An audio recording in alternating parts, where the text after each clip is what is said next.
ESC කෙටි ප්‍රශ්න සාකච්ඡා කරන වීඩියෝ සීරීස් එකේ තුන්වෙනි වීඩියෝ එකෙන් අපි සාකච්ඡා කරමු බීජගණිතයේ ගැටලු ටික කොහොමද හදාගන්නේ කියලා පේපර් එකේ.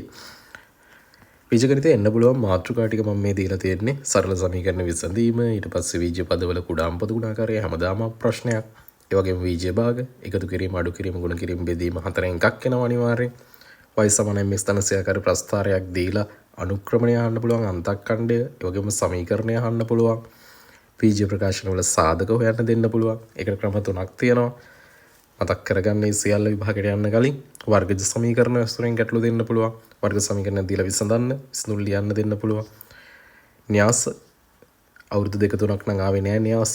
මේ පාර ඊද දන්නෙත් නෑ සමහර විට. අසමානතා විසඳන්න දෙන්නත් පුළුවන්. විසඳුම් සංඛ්‍යා රේඛාවක දක්වන්න වගේ දෙන්නත් පුළුවන්. හැබැයි ගොඩක් දුරට අඩුයි. ඒ කොටස දෙවෙනි පේපර් එකේ එන නිසා සමගාමී සමීකරණත් එක්ක අසමානතා දෙනවා අඩුයි. අවුරුදු දෙක වගේ ඇවිල්ලා තියෙනවා. සරල සමීකරණ දීලා තියෙන අපිට පළවෙනි ගානේ අපි හරස් ගුණිතය දාමු.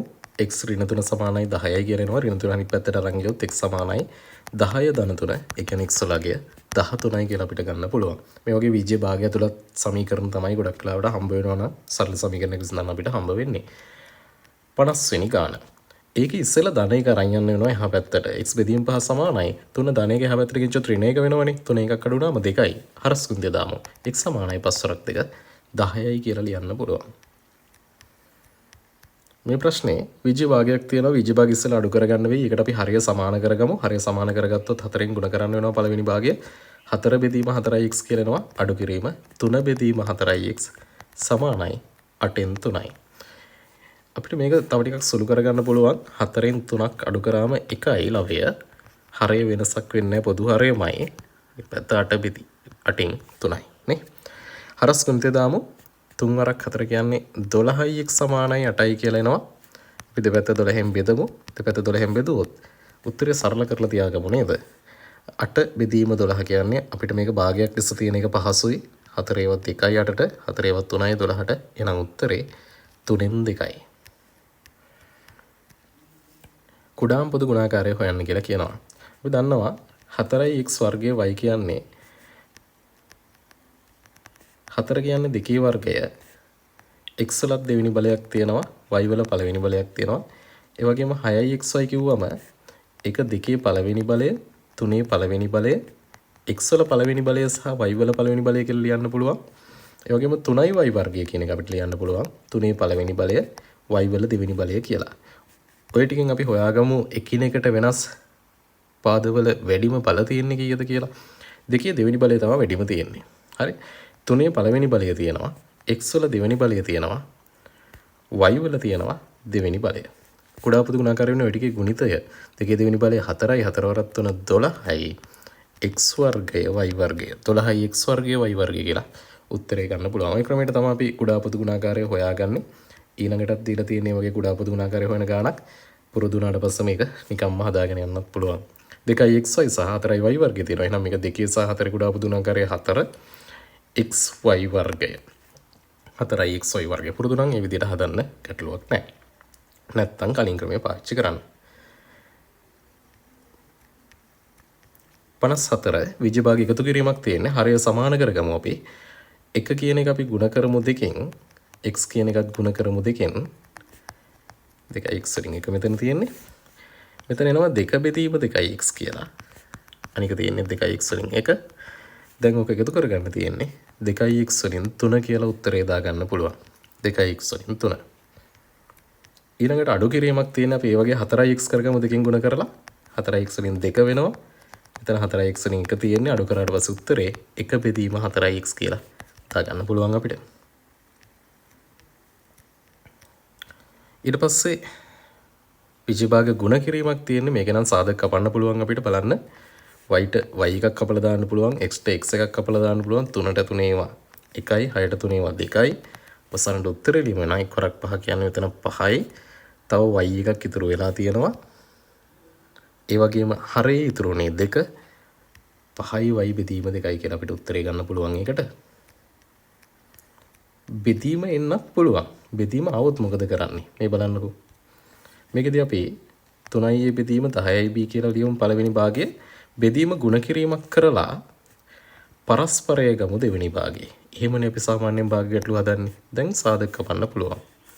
3ව 1යි 3ව 3යි b ව 1යි b ව 1යි සාධක කැපිය හැකි 5ව 1යි 5ව 2යි කියලා සාධක කපන්න පුළුවන්.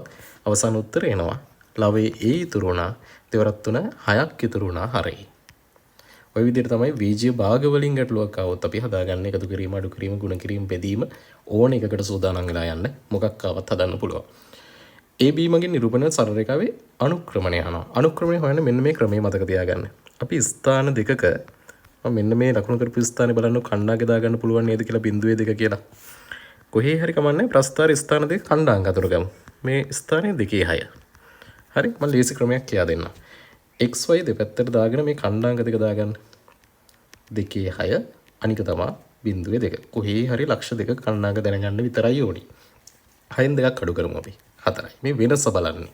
දෙකෙන් බිඳුවක් අඩු කරමු 2යි. අනුක්‍රමණය කියන්නේ y වෙනස බෙදීම x වෙනස. y වෙනස අපිට ආව 4යි කියලා x වෙනස ආව 2යි කියලා.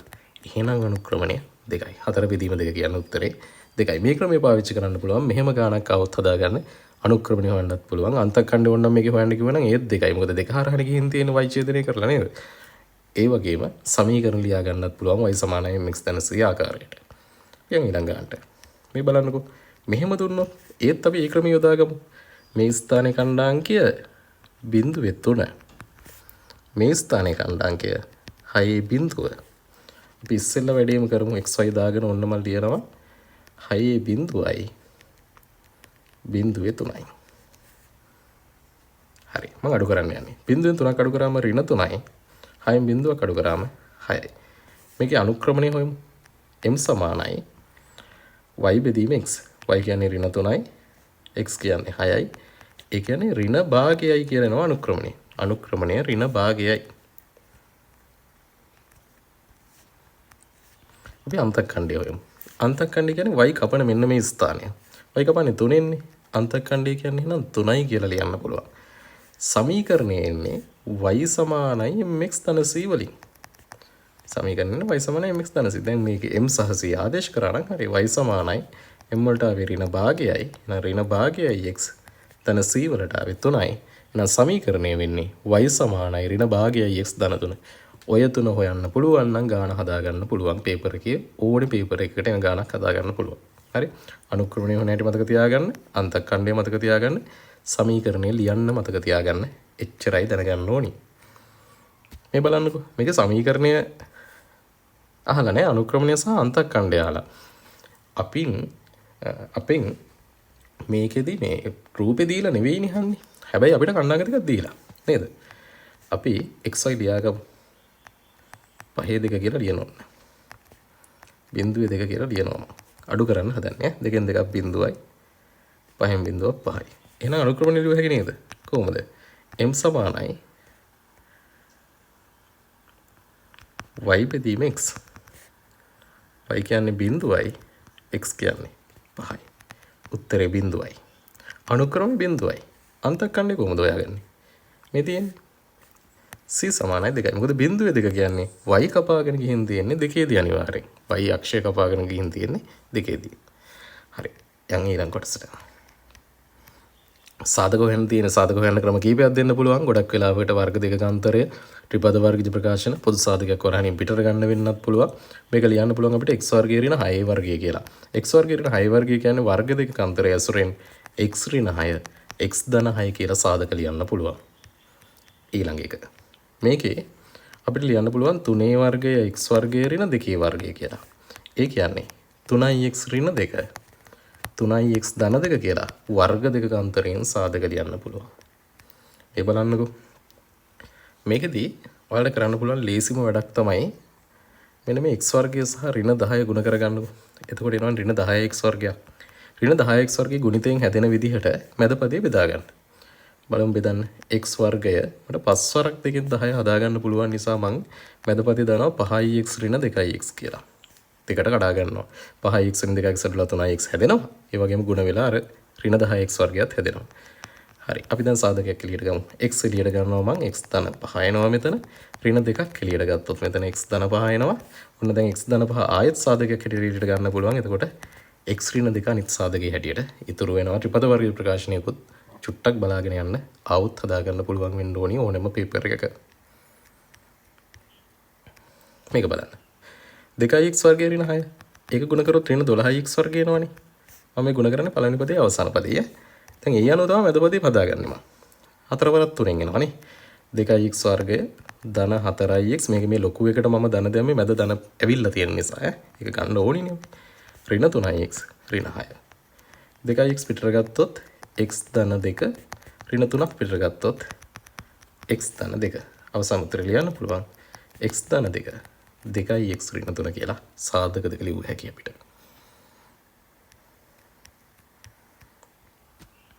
විසඳන්න තියෙනවා වර්ගජ සමීකරණයක්. වර්ග සමීකරණයේ මේ සාධක දෙක වෙන වෙනම බිඳුවට සමාන කරමු. x ධන 2 සමානයි බිඳුව හෝ x ඍණ 1 සමානයි බිඳුව. සමීකරණ දෙක විසඳමු. x සමානයි ඍණ 2 හෝ x සමානයි 1.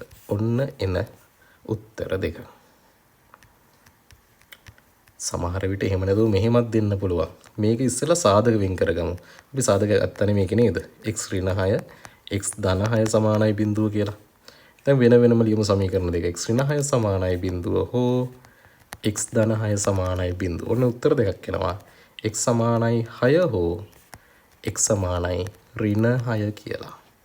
ඒ වගේ සාධක හොයලා නැති වර්ගජ සමීකරණයක් නම් ඔයා සාධක හොයලා ඉන්න ඕනි තනියම. මේක බලන්නකෝ. 2 කියන එක සාධකයක් ලෙස එළියට ගත්තොත් x වර්ගය ඍණ 4 සමානයි බිඳුවයි. ඕනම් දෙකෙන් බෙදලා දාමු මේ දෙපැත්තම නේද? x වර්ගය ඍණ 4 කියන්නේ x ඍණ 2 x ධන 2 සමානයි බිඳුවයි නේ. එහෙනම් x ඍණ 2 x ධන 2 සමානයි බිඳුවයි කියන්නේ x ඍණ 2 සමානයි බිඳුව හෝ x ධන 2 සමානයි බිඳුව. එතකොට අපිට උත්තරේ ගන්න පුළුවන් x සමානයි ධන 2 හෝ x සමානයි ඍණ 2. ඒකෙත් උත්තර දෙකක් එනවා වර්ගජ සමීකරණයක් නිසා. න්‍යාසයක් දීලා තියෙනවා. න්‍යාස ගුණ කරන්න දුන්නොත් මතක තියාගන්න මෙන්න මේ විදිහට න්‍යාස දෙක බෙදා ගන්න එක තමයි කරගන්න ඕනි. හරි. එතකොට මම මේක ලියන්නම් මේ බෙදපු විදිහට. 1 ඍණ 3 න්‍යාසය. මෙතන තියෙනවා ඍණ 1 න්‍යාසය. ඒ වගේම ආයෙත් 1 ඍණ 3 න්‍යාසය. මෙතන 2 1 කියන න්‍යාසය. right. ඕක තමයි දැන් ගුණ කරන්න තියෙන්නේ. අපි ගුණ කරමු. ගුණ කරන පියවර මතක ඇති. මෙන්න මේ දෙන ගුණ කරලා එකතු කරගන්න තියෙන්නේ නේ. එක් වරක් ඍණ 1 ඍණ 1යි. ඍණ 3 වරක් 1. ඒ ඍණ 1නේ තියෙන්නේ. ඒ නිසා එතන ධන 3ක් වෙනවා. ධන 3යි ඍණ 1යි කියන්නේ ධන 2යි. ඊළඟට එක් වරක් 2 2යි. ඍණ 3 වරක් 1 ඍණ 3යි. ඍණ 3යි ධන 2යි ඍණ 1යි. හරි. කොහොමයි හදාගන්න වෙන්නේ න්‍යාසය. මේක බලන්නකෝ. මේක තමයි මේ පැත්තට බෙදාගමු. අනික මේ පැත්තට බෙදාගමු. හරි මම එහෙම ලියනවා ඈ. ඔන්න බලන් ඉන්න. 1යි 2 න්‍යාසය මම දෙපාරක් ලියනවා. ආයේ බිඳුවයි 1 න්‍යාසය මම දෙපාරක් ලියනවා. ආයේ පල්ලෙහාට තියෙන එක බලන්න. 2යි බිඳුව. මම රීඩි ගහ පැත්ත බලන්න. 2යි බිඳුව දෙපාරක් ලියනවා. බිඳුවයි 4ත් ඒ වගේ දෙපාරක් ලියනවා. ඒ වගේම අර ඉස්සෙල්ලා ගුණ කරපු විදියට ගුණ කරගෙන වෙන වෙනම අවයව ගන්නයි යන්නේ. මෙන්න මේ දෙක ගුණ කරලා එකතු කරන්නයි තියෙන්නේ. එක්වරක් 2 2යි දෙවරක් බිඳුව බිඳුවයි උත්තරේ 2යි. එක්වරක් බිඳුව බිඳුවයි දෙවරක් 4 8යි. එතන උත්තරේ එනවා 8ක් කියලා. ආයි බිඳුවරක් 2 බිඳුවයි එක්වරක් බිඳුව බිඳුවයි එතන බිඳුවයි බිඳුවයි බිඳුවම තමයි. ආයි එක්වරක් 4 4යි. මෙන්න මෙතන දෙකේ දෙක න්‍යාසයක් තමයි පිළිතුර හැටියට එන්නේ. හැබැයි අපිට මෙන්න මේ වගේ න්‍යාසයක් ගුණ කරන්න දුන්නොත් නම් පියවර වෙනස් වෙනවා. අපි මෙහෙමයි ගුණ කරන්නේ. අවයව දෙක වෙන වෙනම ගුණ කරන එකනේ කරන්නේ. ඍණ 2කින් ඍණ 1 ගුණ කරනවා ධන 2යි. ඍණ 2කින් ධන 2 ගුණ කරනවා ඍණ 4යි. ආයෙ දෙකෙන් මේක ගුණ කරනවා දෙවරක් ඍණ 1 ඍණ 2යි. දෙවරක් 2 ධන 4යි. ඔය විදිහටයි මේ වගේ න්‍යාසයක් ආවොත් එහෙම අපි ගුණ කරගන්නේ. න්‍යාස නම් ගොඩක් බලන්න දෙයක්වත් නැහැ. මොකද හේතුව මේ න්‍යාස ආවේ නැහැ අවුරුදු 3කින් විතර. සමහර විට න්‍යාස වලින් ගැටලු වෙන්නේ නැති වෙන්න පුළුවන්. 2x කුඩා වේ සමාන වේ 5 ඍණ 1 කියලා මම හදා ගන්නවා. එහෙනම් 2x කුඩා වේ සමාන වේ 4යි. දෙකෙන් බෙදුවොත් x කුඩා වේ සමාන වේ 2යි. මොකද්ද කියන්නේ? ධන නිකල සියල්ලම ලියන්නලු. දෙකට සමාන වෙන්නත් පුළුවන් නේ. එහෙනම් x ට 2 ගන්නත් පුළුවන්. x සමානයි 1 ගන්නත් පුළුවන්. ඔන්න ධන නිකල සියල්ලම එක්ස්ට්‍රා දෙකක් ගන්න පුළුවන් එකක් ගන්න පුළුවන්. මොකද දෙකට සමාන නිසා දෙක ගත්තා. දෙකට වඩා අඩු නිසා එකක් ගත්තා. 72 වෙනි ගාන. x ධන පහ විශාල වේ 3. x ධන පහ විශාල වේ 3. අපි ධන පහ යට අරන් යමු. x විශාල වේ 3 ඍණ 5 වෙනවා. x විශාල වේ ඍණ 2. විසඳුම් සංඛ්‍යා රේඛාවක දක්වන්න කියනවා. සංඛ්‍යා රේඛාවක දක්වනකොට සංඛ්‍යා රේඛාව සම්පූර්ණයෙන් අඳින්න. ඇඳලා ඍණ 2ට වඩාම ඍණ 2 විතරක් ලකුණු කරන්න. ඍණ 2ට වඩා විශාල ටික දක්වන්න ඕනේ. කොහොමද ඍණ 2ට වඩා විශාල ටික දක්වන්නේ? ඍණ 2 කියන එක අපි පාට කරන්නේ නෑ සමානතාවයක් නැති නිසා. හැබැයි ඍණ 2ට වඩා විශාල ටික පාට කරලා මෙන්න මේ පැත්තට ඊතලයක් දාලා තියෙනවා. මොකද විශාල ටික තමයි දක්වන්න තියෙන්නේ x කියලා. මේකේ සංඛ්‍යා රේඛාව විතරු සංඛ්‍යා ටිකක් දාලා තියාගන්න. ඍණ 3 ඍණ 4 මේ පැත්තේ ඍණ 1 බිංදුව 1 කීපයක් දාගත්තා නම් ඇති. හරි. ඊළඟ එක x ඍණ 2 කුඩා වේ සමාන වේ 1 අසමනතාව විස්තර නිකිලමේ විසඳුම් සංඛ්‍යා රේඛාවක දක්වන්න කියනවා. x කුඩා වේ සමාන වේ 1 ධන 2 x කුඩා වේ සමාන වේ 3 අපි නිකිලමේ විසඳුම් ටික දක්වන්න යන්නේ. 3 කියන එක මම මැදට දා ගන්නවා. ඊට පස්සේ 4 5 වගේ කියන් ටික මේ පැත්තට 2 1 වගේ අගයන් ටිකක් දා ගන්නවා. දැන් x කියන එක කුඩායිනේ නේද? x කියන එක මම බිඳුවක් දාගන්නේ. x කියන එක කුඩා නිසා 3 කියන එකත් ගන්න පුළුවන් නිසා 3 සහ 3ට වඩා කුඩා නිකිල ටික තමයි ලකුණු කරන්න වෙන්නේ. මේ වගේ පාට කරපු බෝල ලකුණු කරන්න ඕනි. ඔය පාට කරන්නේ සමානතාවය දක්වන්න ඕන නිසා. හරි. නිකිල විතරයි ගන්න පුළුවන්. x ට වඩා 3 කියන එක විශාල නිසා අපි 3ට වඩා කුඩා ටික දැක්කුවා. ඒ වගේම සමානයි කියන නිසා 3ක් ගත්තා. ඔන්න ඔය විදිහට තමයි ELC කොටසේ බීජ ගණිතය තේමාවෙන් ගැටලු වෙනවා නම් එන්න පුළුවන්. පේපර් එකක් කරනකොට එහෙනම් මතක තියාගන්න මේ තියෙන්නේ කොටස් 8ක් විතර. ඔය කොටස් 8න් බීජ ගණිතය ගණන් ගැටලු 6ක් එන්න පුළුවන්. ඉතින් 6 මොනවාද කියලා ඉතින් හිතාගෙන යන්න බැරි වෙන්න විදිහක් නැහැ. නේද? මොකද හේතුව ඔය ටිකෙන් න්‍යාසයෙන් ගොඩක් වෙලාවට එන්නේ නැති කොටස් කියලා හිතුවොත් න්‍යාසත් නැහැ. අසමානතා දෙවෙනි එකට එයි වගේ හිතුවොත් තව 6යි ඉතුරු වෙන්නේ. ඉතින් ඔය 6 එනවම තමයි. සුබ දවසක්. අපි තවත් වීඩියෝ එකකින් හම්බ වෙමු.